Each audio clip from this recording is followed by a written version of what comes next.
La Déclaration universelle des droits de l'homme, adoptée il y a 70 ans, est évidemment un texte majeur.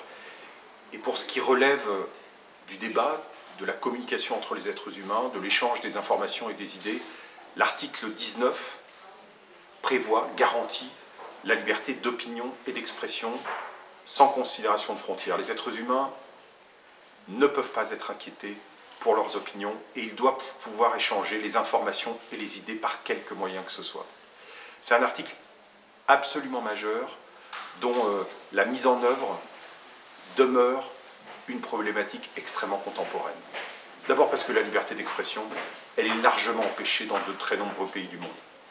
La carte de la liberté de la presse qui est derrière moi, qui est malheureusement de plus en plus sombre chaque année, à la faveur de la dureté de régimes despotiques, à la faveur d'évolutions technologiques, à la faveur aussi de mise en place de contraintes liées à l'argent, liées à des lois qui en apparence sont douces, mais qui en réalité ont des effets extrêmement brutaux.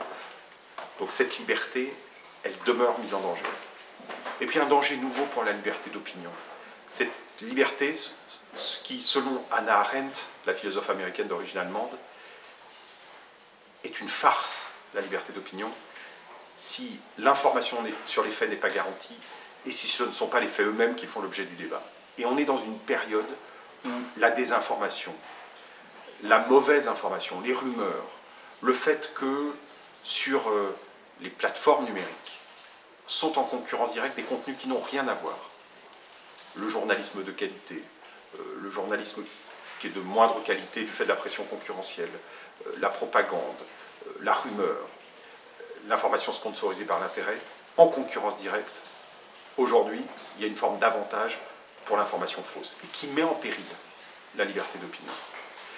À Reporters sans frontières, dans l'esprit de la Déclaration universelle des droits de l'homme, on a mis en place une commission sur l'information et la démocratie qui a édicté une déclaration internationale sur l'information et la démocratie qui vise à réintroduire au niveau international et en application de cet article des garanties démocratiques pour l'information et la démocratie, pour l'information et la liberté d'opinion, notamment lorsque les États délèguent d'une certaine manière l'organisation de l'espace de la communication et de l'information à des plateformes numériques.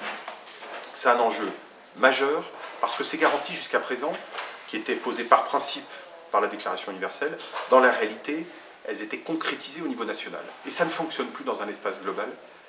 C'est un enjeu qu'évidemment les auteurs de la Déclaration universelle des droits de l'homme n'avaient pas pu envisager, mais l'esprit demeure le même.